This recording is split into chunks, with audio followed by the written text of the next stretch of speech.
আসসালামু আলাইকুম গাইস, আপনারা সবাই কেমন আছেন? আলহামদুলিল্লাহ আমি ভালো আছি। তো দেখেন এখন ভোর 5টা বাজে। তো আমি অনেক সকালে উঠি ঘুম থেকে, প্রতিদিন 4টা 5টা বাজে উঠি। তো 5টার একটু বেশি বাজে।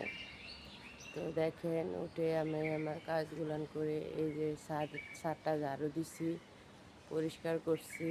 পরিষ্কার করে ঝাড়ু দিয়া আমি ছাদে বের হয়ে গেছি। ভাবলাম আপনাদের সাথে একটা ব্লগ ভিডিও শেয়ার করি। তো আমরা মূলত আর হাইস 1 সপ্তাহ আছি। তো 1 সপ্তাহের ভিতর আর কি চলে যাব। এই জন্য আর কি প্রতিদিন চাই একটা করে ভিডিও দিতে। তো হয়তো আর এই ছাদে নতুন করে কোনো ভিডিও দেওয়া হবে না, কারণ আমরা এখান থেকে চলে যাওয়ার পরে বাড়িটা ভেঙে ফেলবে। এই যে আপনারা তো এই জায়গাটা দেখছেন আমি কিভাবে পরিষ্কার করছি, কতটা সুন্দর করছি। তো কালকে আমার আম্মু আসছে। তো এই যে দেখুন আমার হাতটা কেটে গেছে, বাড়ির অনেক কাজ করতেছি। রুম পাল্টাই না যে কতটা কষ্টের সেটা তো আপনারা জানেন, হয়তো এত বছর করি নাই, নিজে স্বামীর বাড়িতে ছিলাম। এই যে আসার পরে এই যে দেখেন আমার মা এই কম্বল ধুয়ে দিছে আর অনেক কিছু ধুয়ে দিছে। তো হয়তো 2-1 দিন থাকবে। তো আমার আম্মুর সংসার আছে, তো আমার আম্মু তো সংসার রাইখা মনে করেন আমার এখানে বেশিক্ষণ থাকতে পারে না, বেশি দিনই করতে পারে না। তো এই যে দেখেন, তো মা তো মাই যেতটুক করে, স্বামীর মারে যতই করি কোনো দিনও স্বামীর মা আপন হয় না। এর আগে আমি অনেক অসুস্থ ছিলাম। তো আমার শাশুড়ি আমাকে এক নজর আইয়া একটু দেখে নেই।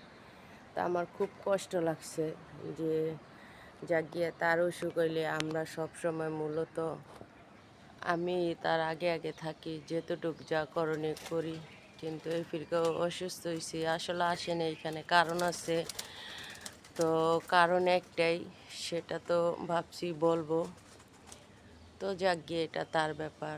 আসলে আমার শাশুড়ি অতটা খারাপ মানুষ না, যতটা অন্যান্য মানুষে করে। একটা সময় ছিল সে অনেকটাই মানে রাগী ছিল, জিদি ছিল বা অনেক কিছুই করতো, কিন্তু এখন বর্তমানে অনেকটাই ইয়ে হয়ে গেছে।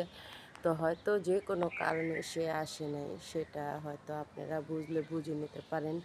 যেই বাড়িতে স্বামীর বড় বোন থাকে সেই বাড়িটা যে কীরকম পরিবেশের হতে পারে বা কতটা শান্তির হতে পারে, আশা করি আপনারা বুঝতে পারছেন বা পারবেন। তো কখনো নাম প্রকাশ করে বলতে হয় না, তারপরেও কিছু কিছু ক্ষেত্রে বলা দরকার। তো আমার মতন যারা মনে করেন স্বামীর বোন ভাগ্নি বাড়িতে থাকে তাদের উপর যে কী অমানসিক নির্যাতন হয়, যাদের সাথে হয় তারাই বুঝে। তো যাক গিয়া আশা করি আপনারা বুঝতে পারছেন। আর আমার এই বাড়িটা ছাড়ার কারণ ওই একটাই। তো যাক গিয়ে আল্লাহ তাদেরকে হেদায়েত দান করুক। খারাপের সাথে কেউ কখনো খারাপ হয় না। তো খারাপ মানুষ যেখানে থাকুক, হয়তো মানুষের সামনাসামনি বলে না, কিন্তু তাদের সমালোচনা আগে চড়ে অনেকেই করে। তো এই ধরনের ভয়াবহ মানুষের কাছ থেকে সবাইরই আল্লাহ নিরাপদ রাখুক, শান্তিতে রাখুক, বা আপনারাও সাবধানে থাকবেন। আসলে সবাই খারাপ হয় না, কিছু কিছু মানুষ আছে অত্যন্ত খারাপ, যারা বাপের বাড়িতে থাকে তারা মনে করেন শ্বশুর বাড়িতে মনে করেন অ্যাডজাস্ট করে নিতে পারে না, এই জন্যই তারা বাবার বাড়িতে থাকে। তাহলে আপনারা অবশ্যই বুঝতে পারছেন যে মানুষ বাবার বাড়িতে কেন থাকে। মানে অত্যন্ত ডেঞ্জারাস যারা, তারাই মনে করেন স্বামীর বাড়িতে থাকতে পারে না। তো যাক গিয়ে আজকের ব্লগ ভিডিওটা অনেক বড় হয়ে যাচ্ছে, আমার কথার মাঝে যদি কোনো ভুল হয় আপনারা ক্ষমার দৃষ্টিতে দেখবেন। তো দেখেন আমার ছাদের পরিবেশটা কতটা সুন্দর, দেখছেন আমি প্রতিদিন সকালবেলা উঠা মনে করেন এইভাবে পরিষ্কার করে করি। হয়তো এই মায়ার বাড়িটায় আর বেশি দিন থাকা হইব না। তো আমরা যেখানেই থাকবো আপনাদেরকে নিয়েই থাকবো, আপনাদের ভালোবাসা চাই। তো পৃথিবীতে মনে করেন কথা আছে না, জোর যার মূল্য তার, ঠিক আছে? তো এইটাই আর কি বলবো, বলতে বলতে অনেক কথাই বলে ফেলছি। তো হয়তো কারো কাছে আমার কথাগুলো অনেক খারাপ লাগতে পারে বা কারো সাথে আমার কথাগুলো মিলে যেতে পারে।